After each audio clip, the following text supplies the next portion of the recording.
Well, I certainly want to welcome everyone. My name is Levi Landis. I'm the Executive Director at GoggleWorks Center for the Arts in Reading, Pennsylvania.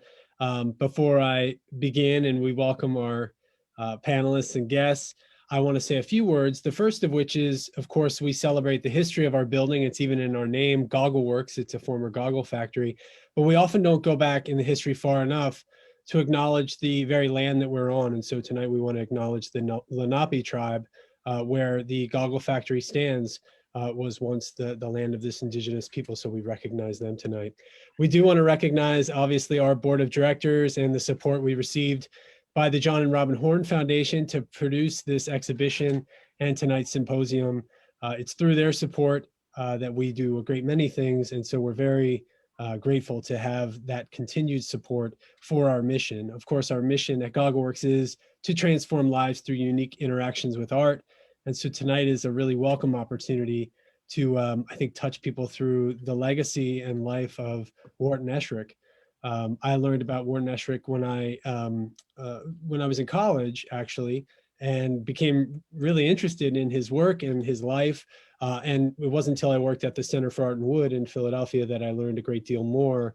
And then through my relationship with Julie, who's with us tonight, and the folks over at the Wharton Esherick Museum, that I got the full spectrum on just what his life looked like, what his legacy has been. And so we want to first thank our friends over at the Wharton Esherick Museum, Julie and the whole crew there, Emily, everybody's been so great to work with in making sure that the show was planned well, even through a pandemic.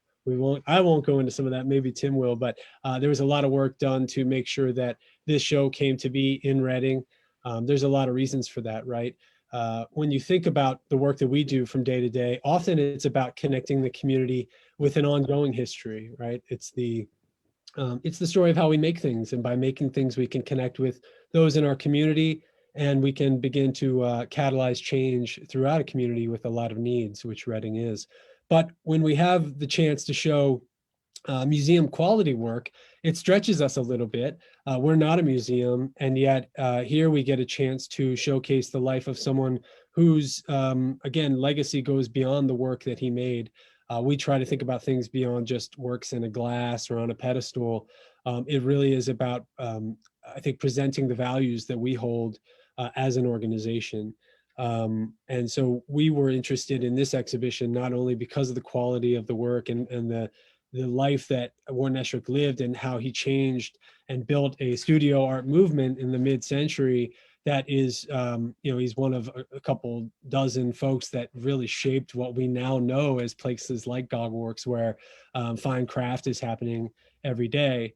And so we pay a deal of gratitude towards him. And so it's important that we link that history, I think, with the ongoing history that those right here in our community are making by the very act of making things. So I want to thank our guests. I know Tim is going to acknowledge each one of you. And I want to thank everyone who's streaming on Facebook for joining us, and welcome you to stop by GoggleWorks. Things are opening up quickly. We have folks back in the building, and so we're happy to be back in the swing of things. If you're interested in becoming a member or in supporting the work that we do in transforming lives through unique interactions with art, I welcome you to check out goggleworks.org, and I'll leave it there. Thank you, Tim, for all your work, and I'll toss it over to you.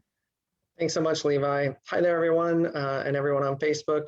My name is Tim Compton. I am the Artistic Director at GoggleWorks Center for the Arts, where the current exhibition Following Esherick highlights the work of the artists of the Esherick, Wharton Esherick, the artist, as well as 6 internationally recognized woodworkers inspired by Esherick's life and work. Today, we're joined by 3, I'll call them experts, most certainly on Esherick. They have loads of experience, and we're excited to tap into that this evening. First, we have Carolyn Cole, who's an award-winning writer and director with a portfolio in film and advertising. In the winter of 2013, she visited Esherick's magical studio outside of Philadelphia. Inspired by Esherick's creativity, she sought permission from the museum and began shooting a documentary in the spring of 2014. With the museum's support, Cole launched a successful Kickstarter campaign in the summer of 2016, and in 2017, she completed the Wharton Esherick documentary. The 41-minute film highlights the artist's life and work, and how the seemingly obscure woodworker inspired an entire art movement. In addition, we have the documentary playing during the Esherick exhibition, and I personally have sat down and it is fantastic. Next, we have Emily Zilber. Here is the Director of Curatorial Affairs and Strategic Partnerships at the Wharton Esherick Museum. Prior to her time at the Esherick Museum, Emily was the first Ronald C. and Anita L. Warnick Curator of Contemporary Decorative Arts at the Museum of Fine Arts, Boston. Emily holds a BA in Art History from the University of Chicago and an MA in the History of Decorative Arts and Design from the Bard Graduate Center. She serves on the board of the Center for Craft in Asheville, North Carolina, and Craft Now Philadelphia, and the Collections Committee of the Center for Art and Wood. And last but certainly not least, we have Julie Siglin, is the Executive Director at the Wharton Esherick Museum, leading the organization's mission to preserve, maintain, and exhibit the artistic creations of the late Wharton Esherick so that the general public may gain enjoyment, education, and inspiration from Esherick's life work. The museum has grown considerably under her guidance, including an accessibility initiative and an expanded curatorial team, and an endowment gift to sustain the museum for the future. So I want to take a minute to thank all of you for being here and welcome to you to this discussion. If you guys want to go ahead and unmute. Thanks, Tim. Thanks for having us. Thanks so much for being here. Tim. Yeah, great. So Carolyn, you wrote the documentary on Esherick. So why don't you go ahead and give us a quick snippet of who Esherick was and why we're talking about him today for those who may not know. Yeah, so I was thinking about this and I thought if I had to describe Esherick in 3 words, I would say genius, sculptor, rascal. And I think that's in part because of some of the anecdotes that was shared with me during the making of the documentary. But to give a short biography on Esherick, he was a 20th century wood artist whose name became synonymous with craft culture, and he initially wanted to be a painter. He attended PAFA, the Philadelphia Academy of Fine Art, but ultimately found his true calling after he abandoned the canvas and found sculpted wood furniture as his passion. He was born in Philadelphia in the 1880s, and he grew up in a fairly well-to-do family, but he was, disinterested in conventional society. He ended up marrying a young woman who, like him, had an adventurous spirit, and they moved outside of Philadelphia to a small farm where they lived what he called an organic life, and essentially living like bohemians, kind of rejecting the trappings of consumerism and mass industry that typified that time. He had a lot of friends, which included many famous playwrights, photographers, painters, actors, musicians of the day. And over time, he developed a client list of really devoted patrons who commissioned him to design individual pieces of furniture as well as entire roomscapes until his death in 1970. He's relevant today because his unique sculptural furniture and his live work lifestyle influenced dozens of other makers, many of whom were teachers, and they brought their students to his studio. And he's considered to be among the founders of the American studio craft movement. Fantastic. So today's discussion is about the lifestyle and perspectives of Wharton Esherick. So we hope to learn a bit more about the person behind the work, sort of as you talked about there. What I'd like to do is kind of go around a bit and ask each of you some more pointing questions about Esherick, some of which were actually collected from visitors that stopped by the show that has been up for a while now. And then anyone else can sort of chime in that would like to add anything additional to the conversation. So we've had a number of people following along on Facebook too. So we may plug in 1 or 2 questions from them that are in line with topics that we're discussing today. So our hope is that everyone can gain a bit more insight about the person behind the work so that when they come see the show, they can have a little bit more insight and appreciation for the pieces that they see. So with that, we'll kind of jump into some of these questions here. And Emily, I'd like to start with you. People have commented on the work in the show that some of it is furniture, but even the functional pieces truly are artworks. I know Esherick himself saw these 2 things as sort of separate, but how did he differentiate those 2 aspects? So I think, there are works with both functional form and non-functional form works existing in a more sculptural realm that are a part of Esherick's larger practice. But what is really truly exceptional about Esherick is that his work really bridged the gap completely. He found the art in function and the function in art. And so differentiating between the two, really wasn't the point anymore, right? You can't think about Esherick in a binary way. And I think so much of my understanding of that is informed by the studio, right? Where we see this total synthesis of life and art as one thing. It's really hard to think about arguing that any one object in the studio is critically more important than any other object in the studio, regardless of whether it's a sculpture or whether it's a furniture form, right? And so if art and life are one, what's the use of designations between forms as long as you're making art? So, I think about that, and then Esherick is really a polymath, right? Everything is approached with a similar artistic sensibility, regardless of the problem he's trying to solve, and regardless of the ultimate end destination for the object, right? Whether it's a chair that's a commission for a client, or whether it is something purely sculptural and intimate and purposeful to him. I think about comparing works like the library ladder, which you have at GoggleWorks. And then if you've ever been to the Wharton Esherick Museum, our fantastic spiraled staircase that twists upwards.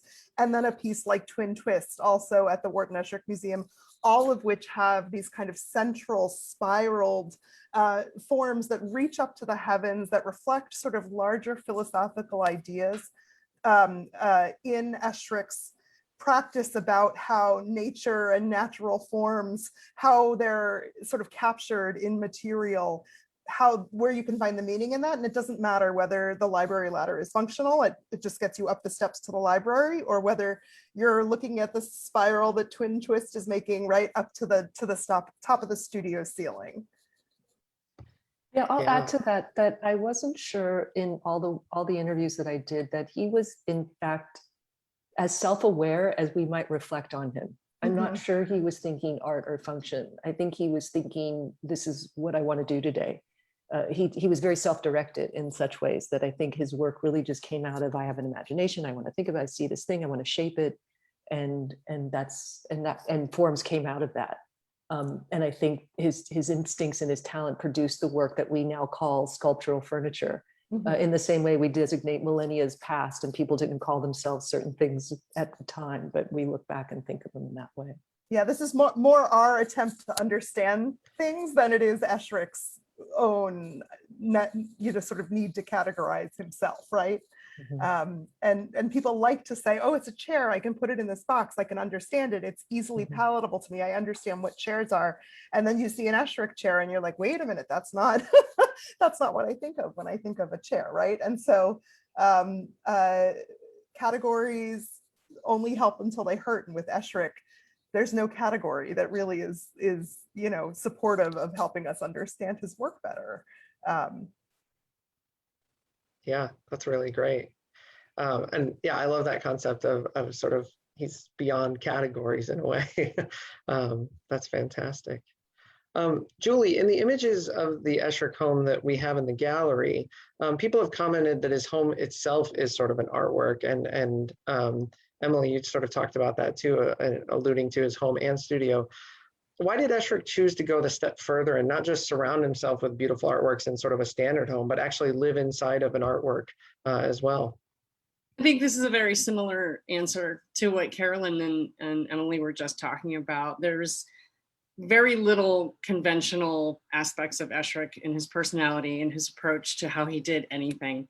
And there was also a very fiercely independent streak in him. If there was something that he needed, be it a tool, a home, an object, a piece of furniture, he would make it. And so when he needed a home, he made it. And his home was an extension of the sculptural forms that he had begun to produce. It also was an extension of his personality. He had an admiration for the farmers that he got to know when he moved away from the city out to the area that the studio is located in. He admired their problem solving, their pragmatism, and their Pennsylvania bank barns that they operated in. So there's elements of that he took into that building. he admired the way Frank Lloyd Wright wrote about architecture, not necessarily the finished buildings, which were a little more rectilinear and somewhat more stark. He used to talk about anybody could draw a straight line. It's when you draw a curve that you have to start to think. So that building is a big curve. You know, it's not a square room on top of a square room. So when he set out to build his dwelling, it of course was unconventional. And it swept up both his personality, his do-it-yourself sort of approach to life, and his sensibility about art. Like Carolyn was talking about a minute ago, it really was just about, I have this form. I'm driven by this shape, this idea, this imagination, and but today I'm going to build a wall. So it's going to look like this, and it's going to be curvy, and it's going to be wonderful, and it's going to be very Esherick-y. And that's how his house came. And it was also, I think, informed a great deal by the materials as and around the house that it ultimately was built of. And if I recall some of the stories that he himself refers to in some of the audio assets that you have in your asset library, Julie, that he talked about walking around at the space before he decided to build up there and looking at the sun and the sunset, looking through the trees and being very inspired by them. And I think he also wanted to get a space that was distant enough from his family home, which is down the hill, which I know the museum has acquired and is planning a really fantastic future for the combination of those buildings, and wanted to get away from his kids and wanted to have a place of his own where he could start working and build things big enough that he didn't have to confine the space or build outside. He wanted to be able to build big things and have room to do that, and keep his artwork at first. I know that he kept some of that in the barn, but I think some of it was choppers at home, and he was working with adze and draw knives and axes, and so that was not a good relationship. And he did need that. He needed the physical space and the mental space. He needed commute, and the commute was through the woods, through his material that he was going to use in the day. But it was just long enough to give him that separation. Yeah, I think there's something to that. Sure. It's yeah, also emotional really and physical. Oh yeah, absolutely. And I think it's interesting when you look at some of the archival photographs of Sunnycrest, which is the family home, to see the distinction between the furniture that Esherick was creating and how it sort of felt stylistically, materially, and then this very traditional farmhouse setting, right? And so the conversation between what he was making and the sort of environment, it's a little bit in opposition to one another. And then you suddenly take it up to the studio and everything is talking, and you can imagine the sort of sense of harmony that must have existed there. I love those old pictures because they really do give you a sense of, you know, Esherick making this work in a time when arts and crafts is a dominant vernacular, right? When people are still living in these sort of more traditional 19th century farmhouses, and his work feels so forward thinking. And then you come up to the studio and it's like, oh, this has always been here. It's grown organically together. Yeah. Yes. Definitely. Carolyn, you in your TED Talk, The Seeds of Creativity, you talk about Esherick's belief in listening to the wood and letting it guide his creativity, but he also had a formal training in art as a painter. How much did Esherick attribute his success to his formal training versus his ability to listen to the wood and being open to exploring his creative ideas? Yeah, that makes me think of a couple things. First, I don't know if Esherick really thought of his work in terms of like success per se. I don't think he thought in those terms. And I recall one of his patrons sharing a story about the 1950s exhibition at the gallery in New York, which really featured his work. And Esherick was really reticent about attending. I think in some ways he was an introvert, and had that artist introvert that could also turn on the charm and light up a room and be the spotlight if needed. But I don't think he sought it out. I think he was very happy working in his studio, making pieces of furniture all day long. And I think that he was also quoted as saying that any artist that talks about their work is a fool. So I really don't think he was that excited about whether or not I'm a success. But in regard to his formal training, it's my understanding that he actually dropped out of the academy, the Philadelphia Academy fine art. And he did that because he felt like he was being trained to paint like other artists. And he really wanted to figure out and explore his own style. But I do believe that what he got out of painting was the idea of movement. That while painting is flat and 2D, flat art, I think the studies that he did of nature helped him see the curving and bending of nature, the movement of nature. And also something he said that in nature, there are no right angles. And I think that movement and stylization began to really sink into his understanding and informed the way he began to work with sculpture. So I kind of feel like he received his true training in nature when he was working on the farm, and his appreciation for wood and his ability to listen to that wood to find the design, find the sculpture that he wanted to create within it. Great. Emily, in preparing the works for the show, which you were instrumental in, thank you for all that you did. We talked a lot about context and how these pieces feel so different outside of the museum. Is there a piece that you feel stands its own better outside of context in Escherick's home? And conversely, is there a piece that you feel is very different than it is in a different location of those pieces that we selected?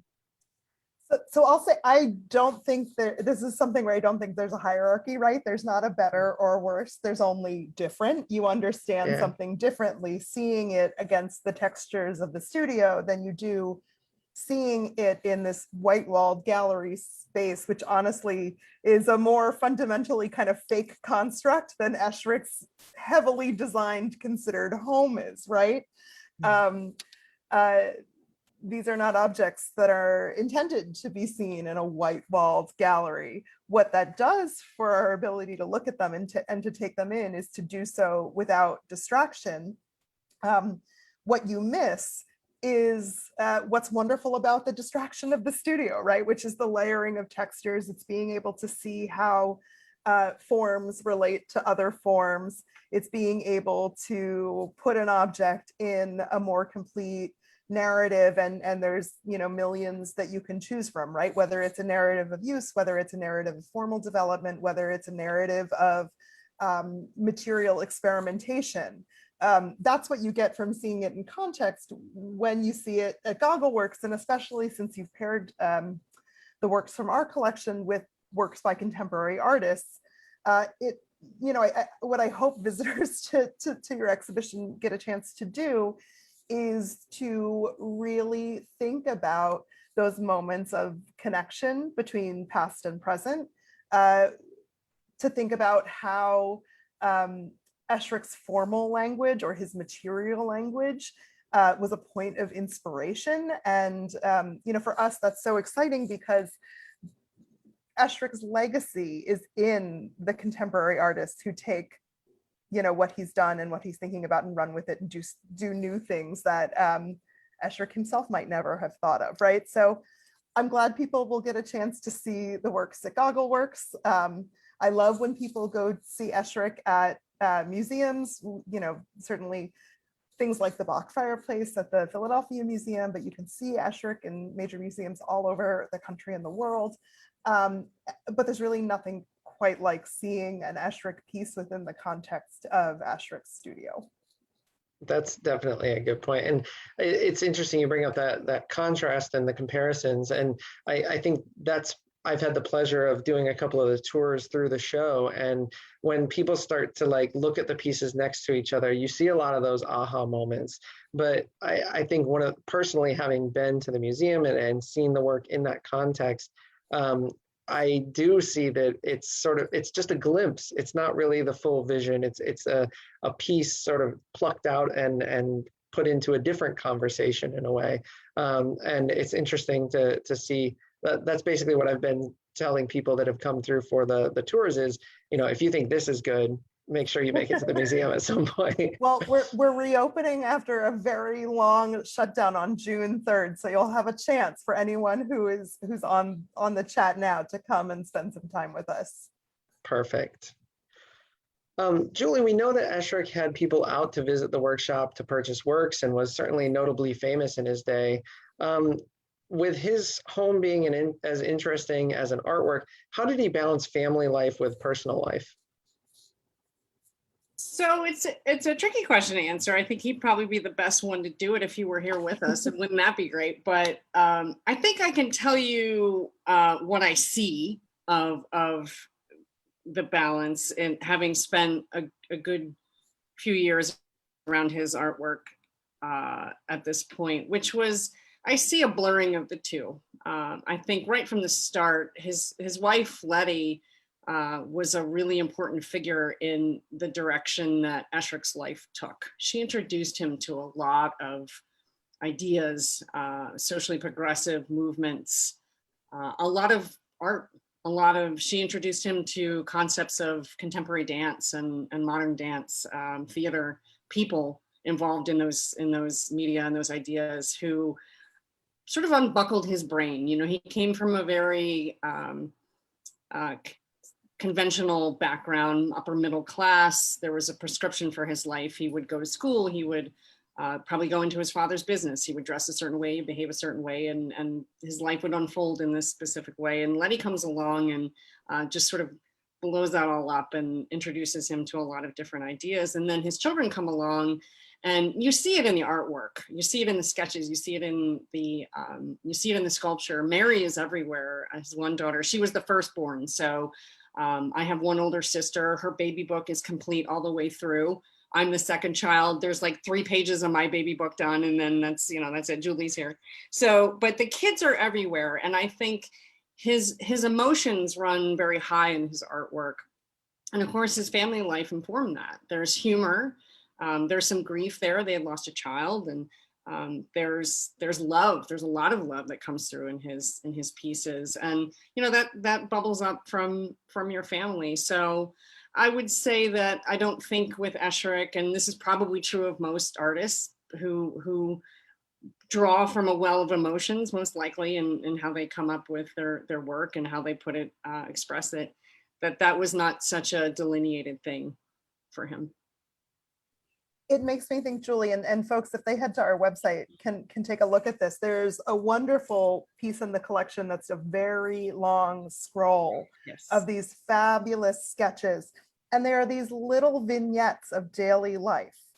Everything from the fireplace to tools that Esherick would use to making pancakes, right? It's mundane family everyday things. Yeah. So and they're just these quick sketches, gestural, they capture sort of life, right? And so even though he started working in wood, Esherick is drawing, he's making images throughout his life, and his family is a part of that image making.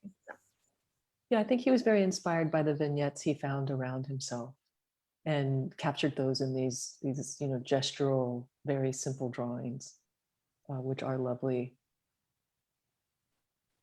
Nice. Carolyn, the topic of the exhibition is about inspiration from Esherick and his influence on other nationally recognized artists. You also talk about being inspired by Esherick, but in a very different way to make the documentary. What did you find so inspirational about him, and what did you think makes him so different from other artists and craftsmen? Yeah, I thought, so when I went there the first time, it was, didn't know anything about him, and went to the studio and just had that moment. Somebody called it a wow moment. When you get to the studio, you walk in the door and you go, wow. You see a person whose work has such a singularity of purpose. It was so clear that he did what he did, and that's what he was designed to do.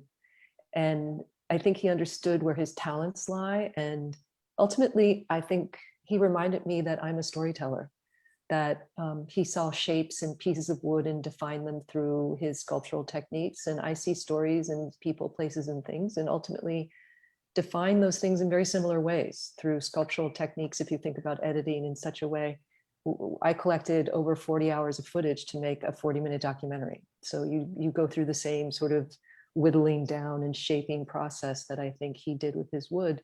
And I felt compelled to tell that story. And in fact, I recount that in the TED Talk that I gave, that he was a person who said yes. He had an idea and he said yes. And the idea of making a documentary, I was surprised a documentary had not been made about him already. And so when that idea was in my mind, I thought, I need to say yes to this and move ahead. And I didn't know what that would look like or how to pay for it or what would go on, but I just felt like it was something I wanted to do. And that was the right time and place and right person to focus on. I love that story. You got to lean into it and say yes to things. That's how it gets to fruition. Emily, Esherick is certainly known as a woodworker, but he did work in a number of other media, and I've seen a couple of stone pieces, even some ceramics. What's a medium that people are most surprised to learn he worked in? And what do you think drew him in that direction? So it's interesting. My immediate answer to this question, right, is actually still based in wood, because I think folks think of Esherick, they think of furniture, right? They think of sculpture, they think of the sort of marquee kinds of pieces that we know of Esherick. And then to take a step back and to realize that his first engagement with wood is really through these supplementary kind of practices that relate to image making rather than to making wood objects for their own right. People have an interesting, that's not the narrative, right? that people come to Esherick with, right? It's this masterful craftsman working in wood, and instead they learn this history of Esherick and his family going to Fairhope, Alabama in the late teens, meeting Marietta Johnson, who gave Esherick his first carving tools, carving picture frames for his paintings, which he was having an exhibition of, the frames being wildly more interesting and successful than the paintings.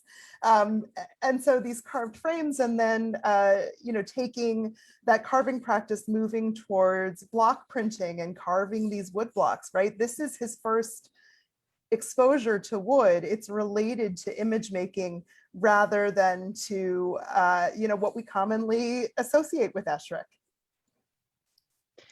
Yeah, I love that story because when an artist doesn't just put them, we've talked a lot about how he wouldn't have delineated himself so much. He wouldn't have put himself in one box or another, or his work in one box or another.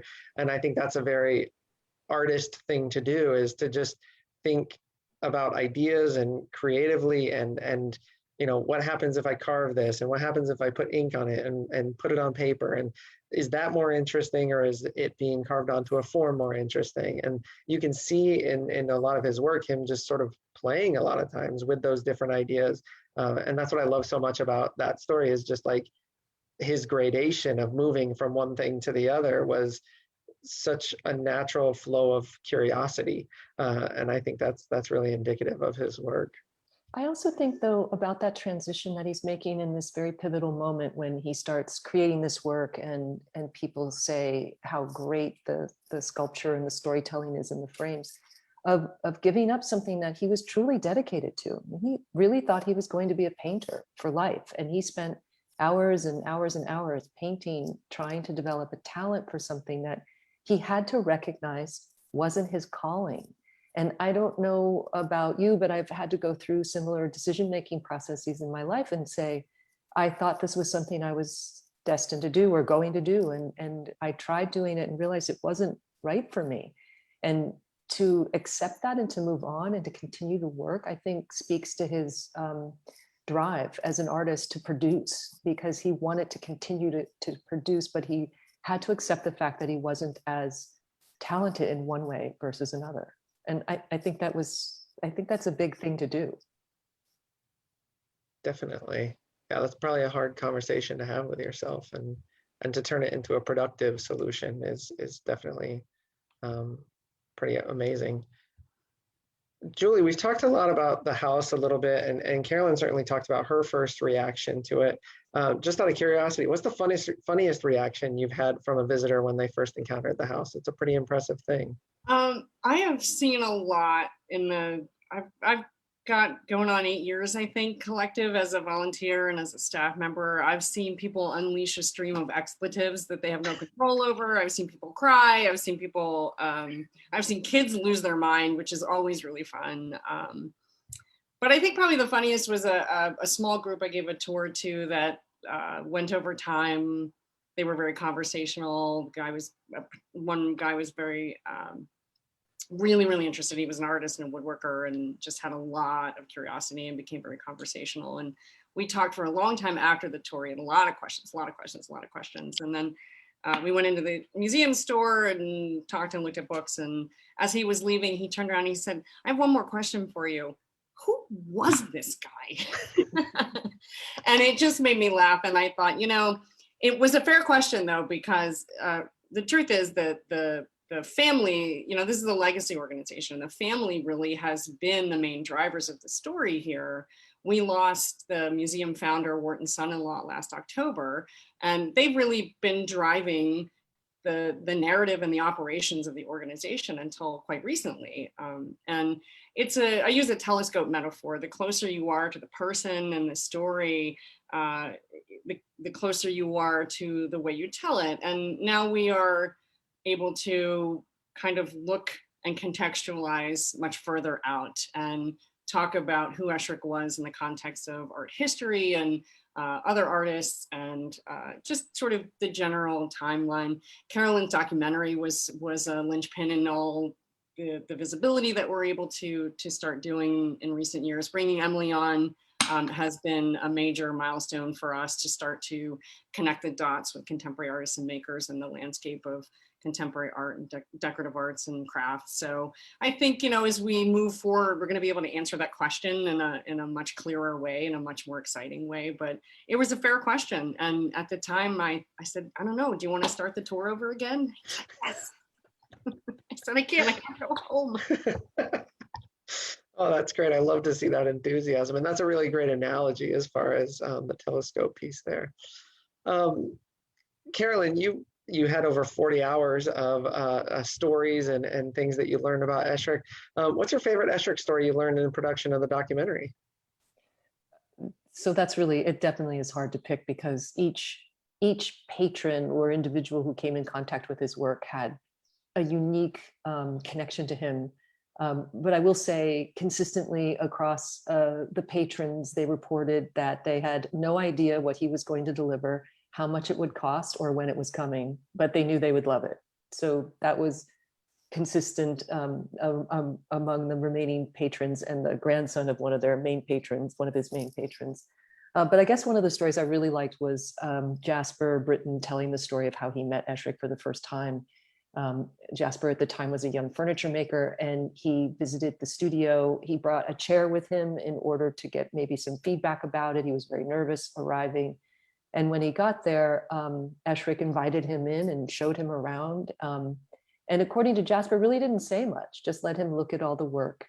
And he was really struck by the solemnity and profundity of the work and ultimately got back in his car with the chair and never got any feedback on the chair itself. So, just probably struck emotionally by it, but didn't get any sort of try this or try that with it. And again, his life is full of anecdotes. So there are dozens of others that didn't make it in the film even, but were very enjoyable to learn as I went through the process. Awesome. And I had the pleasure of meeting Jasper when we picked up his work for the show. And I actually had a very similar reaction to seeing Jasper's studio and stuff. I didn't have a chair with me, but just the space and the way that he approached it was really great to watch. So it's fun to think of him sort of walking through Esherick's space with the same mindset. Emily, I think we talked a little bit about this already, but did Esherick enjoy the fame and notoriety he received in his day? And did he see himself as a visionary? So I'm actually going to let Esherick himself answer this question. I've been preparing for a conversation with the librarian at the American Craft Council coming up in early June, and have been looking back and forth through our archives related to the ACC. And when Esherick had his exhibition at the Museum of Contemporary Crafts in the late 1950s, now the Museum of Arts and Design, this is what he wrote to the director. The energy, expense, and enthusiasm spent on Esherick, to me, is amazing. I wonder why it should be, yet inwardly I wanted it. You were the cause of it all. It bewildered me, and I wonder if I realize what has happened. I'm glad that it came at this time in my life instead of 25 years ago. At that time, I would have been so twisted out of shape.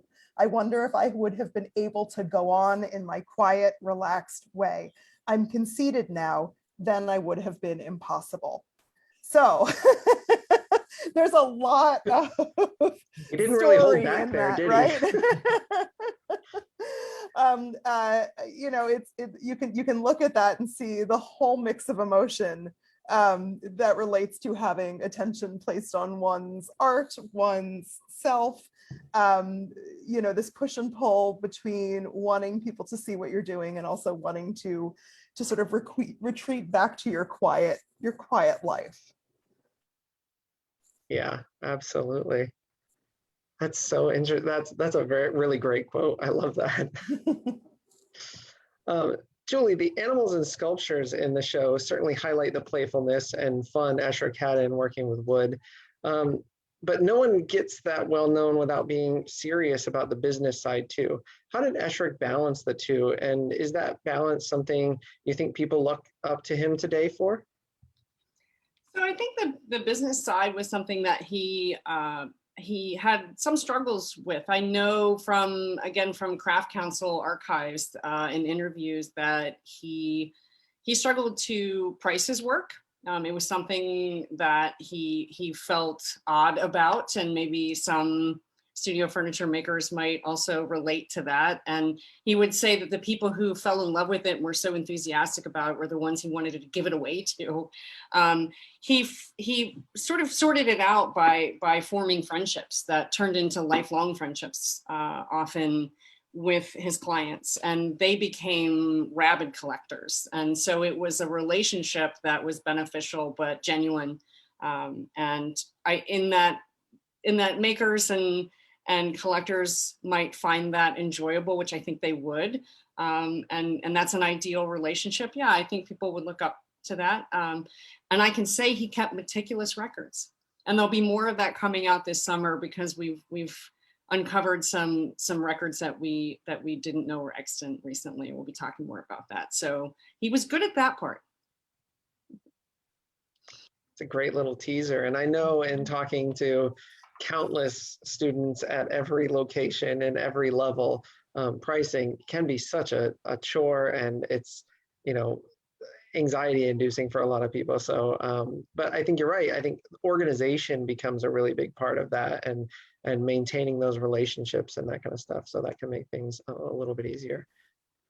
So it wouldn't be a discussion without touching on some of, the best ofs or the favorites. So we have a bunch of great pieces in the show, and I wanted to take the opportunity to talk with people that have seen a lot of Esherick work to see if you have, Emily and Julie, the inventory of the work that's in the show. Do you have a favorite piece that we have in the show?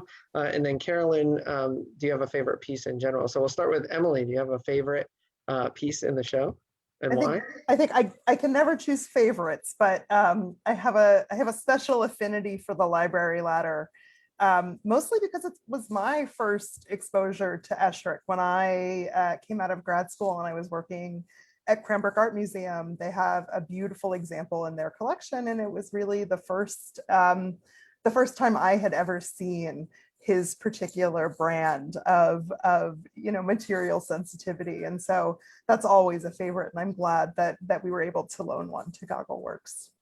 I swear every time I look at that piece, I notice another dovetail or another, complex joint in there. And I'm like, how? I don't even know how that thing went together. It's incredible. Julie. Yeah, I learned a long time ago to stop saying this is my favorite piece, because it's just, they're all it. I am having a moment with that abstract chess set, for sure. And I also just want to note that the other artists who you've put in conversation with Esherick are really remarkable, and the work on display is all just grabbing me. It's really beautiful stuff. I think, a lot of people going through the show have we have had a lot of people come through that are familiar with Esherick, and I think that's the part that surprised them the most is those works that from the other artists, and it's that sort of that sense of discovery that's happening. There's an inspiration there, and then they are curious about sort of that whole other branch that they didn't even know about. I definitely understand your affinity with that chess set. What's I've realized is so beautiful about it is that it actually encompasses sort of the practicality of making those straight lines for a chessboard, along with sort of that sculptural experience that is all those chess pieces. It's kind of that perfect yin and yang of the woodworking world in a way, all in one piece. Carolyn, do you have a favorite piece of Esherick's in general? So I too find it difficult to delineate among all of the work. And, he had fairly distinct 3 phases of work that he worked in. And I guess I gravitate more toward the organic, which is what he's most known for. I actually found it really hard to stop staring at the twin twist sculpture that's in the studio. And it has a sense of elevation that I haven't seen in other sculptural work. Knowing how dense and heavy it must be, it has a certain kind of elevation to it that has a rising kind of effect to it. And I really enjoyed that. And the way it's notched, I think also gives it, in addition to the physical wood twisting, there's a kind of optical illusion in the way it twists with the notching in the wood. So I really appreciate that one. Of course, the music stand is featured in the documentary, and very often people gravitate toward that and really love that piece. I love the way Jasper describes it, that it's not only holds music, but it itself is a piece of music. And I admire that piece a great deal, as well as his stools, which I could have 10 of in my house. I would love to have one of those. Definitely. Yeah, the music stand and moving it around, I had no idea that woodworking could be that light. It floats almost. It's such a beautiful piece. Yeah. So kind of continuing with you, Carolyn, you interviewed a number of woodworkers for the documentary. What are some things they noted in Esherick or in his work that an average person may not think to note? So I would say consistent among the artists that I interviewed for the documentary was this sense of surprise, the idea that Esherick would solve the puzzle of whatever design he was doing in this surprising way, like the way something opened or closed, or the way something was jointed, or how something fit together. And the other thing was sort of like, oh, that's what a chair could look like. That's what a cabinet could look like, the kind of awakening to shapes in a way that they hadn't thought of before. Each artist also, I think, much like you said, Tim, the sense of awe that comes over you, or that wow moment when you walk into the studio. It is something, you have to see the work in person. And while you can watch the documentary, or you could talk about the work or look at the various books or images of his work, when you see his work in person, you really feel the essence of this artist around you. And I think that's also what the artists that I spoke to commented on. And then I guess the other thing is that Emily referred to is the way the pieces speak to each other. There's a kind of communication when he does a whole room in the various rooms that were either reestablished at the museum or in the houses that I got to see that they were created in. The items there really do fit together, even if they're unconventional and don't match in some way. There's a kind of communication or conversation going on among them that brings the entire room together. Yeah, it's funny you mentioned that. There's a couple of pieces that were directly inspired by Esherick, that were the Jasper Brinton desk and the Ray Kelso server that we have. And I can't help but note their similarity or relevance to the writing desk that is the Esherick writing desk, in that when you approach them, they are very much this clear, cohesive artwork in a sense, and they have sort of a facade that that hides sort of that underlying function within them. And particularly the Jasper Brinton desk, you can't even see the drawers when you walk up to it. And so on a couple of the tours, I've had gloves on and I've opened the drawer, and people's eyes when they see that, it's that aha moment all over again, which I can't help but think to myself, Esherick would have loved that, because the writing desk has so much of that built into it as well. as sort of an inspiration. Emily, we know that Esherick became disinterested in conventional society and moved to rural Chester County, but he later exhibited at the World's Fair and is well known in his time.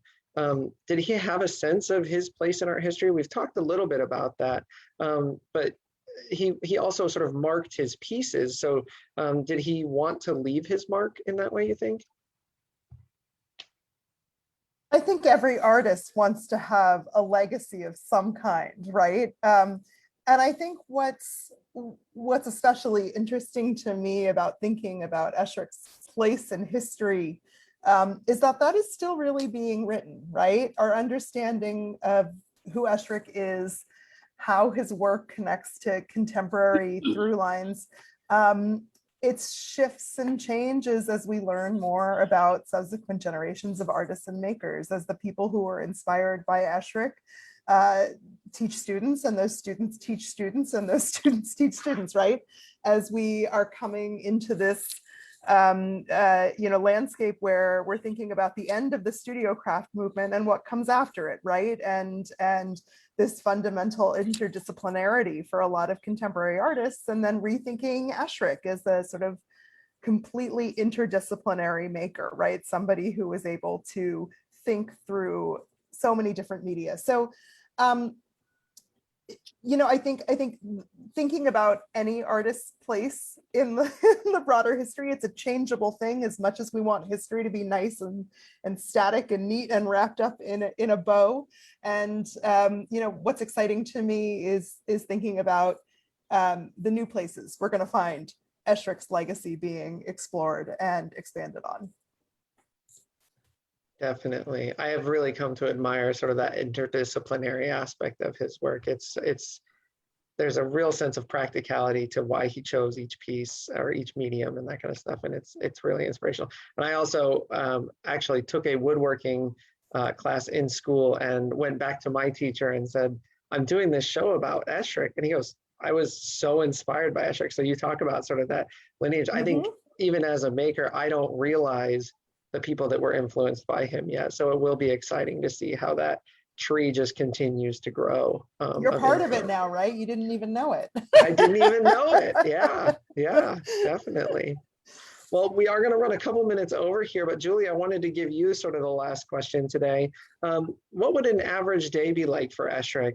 Who did he work closely with on a regular basis? We talk about all these people that he influenced, but I know he also had some people that he worked directly with, as well as some wood sellers that he would get a lot of his materials from. What was his average day like? Well, I think it's safe to guess that based on how prolific he was, that he was busy, and that every day was about getting up, probably getting something to eat, and setting about a day of creating and making. He did, I think people want to sort of imagine him in that studio up on the mountain, kind of being a hermit of sorts, and people will make that assumption about him, but he wasn't. And an important figure in his life was a man named John Schmidt, who, when he was getting into the material of wood, he encountered, John Schmidt had been an immigrant from Germany and had done woodworking as an apprentice in Germany. So he was a very highly skilled cabinet maker, furniture maker, and came here to live with his sister, who was living about 1.5 miles away on Jug Hollow Road.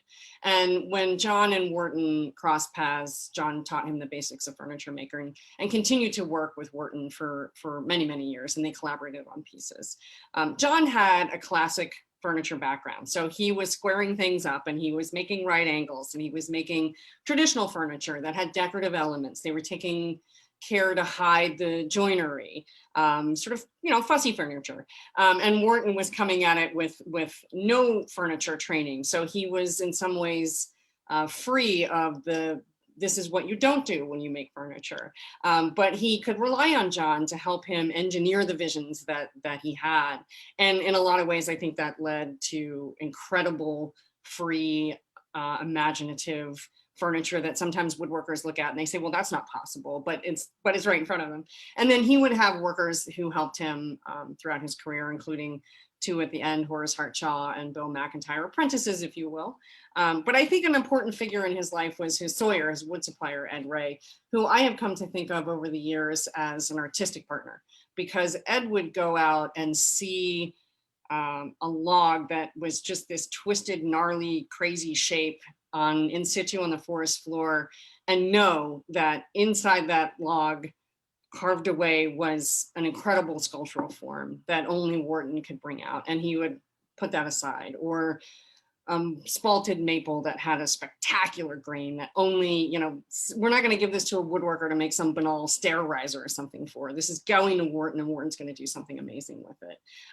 Ray Kelso had a relationship with Ed Ray and worked with him. So we can talk more with Ray maybe in another event for the show. But Ed was a very important figure in Wharton. And one of my favorite things about Wharton as a person, in addition to his artistry, was that his friendships and the relationships he had were a broad spectrum. He was friends with Alexander Hillsberg from the orchestra, and he was friends with Ed Ray, who had a limited education and made his living felling trees, but he just related to everyone and found everyone in his life of equal value and interest, and just had this wonderful hodgepodge of people that he drew inspiration from.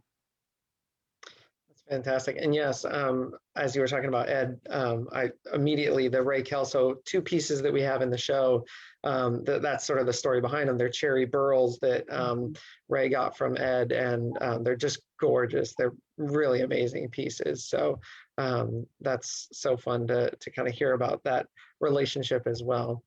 And Well, Julie, I'm sorry, Julie, you Carolyn. have so much great imagery of those folks in your photo library as well. They're wonderful images of Wharton interacting with them, but also just portraits of those people. Yeah. Fantastic. Well, we have run over a little bit on time, but I just want to take a moment to kind of thank all three of you for your time, for your sharing your expertise. It's been a pleasure to learn from you and gain more insight into the artists behind the amazing works. Wharton was a huge influence. And if anybody watching has not stopped in to see the show, it's at GoggleWorks Center for the Arts in Reading, Pennsylvania, open from 9 to 9, 7 days a week. And the works are on display free and open to the public through June 27th. So we hope to see you soon. And thank you again, all three of you, for your time and for sharing all of your knowledge. We appreciate it. Thank you, Tim. Thanks, Thanks, Tim. Julie, Emily. Good to see you. See you in Great. September. You as well. Absolutely. Have a great one, everybody. Bye. Bye, thank you. Bye.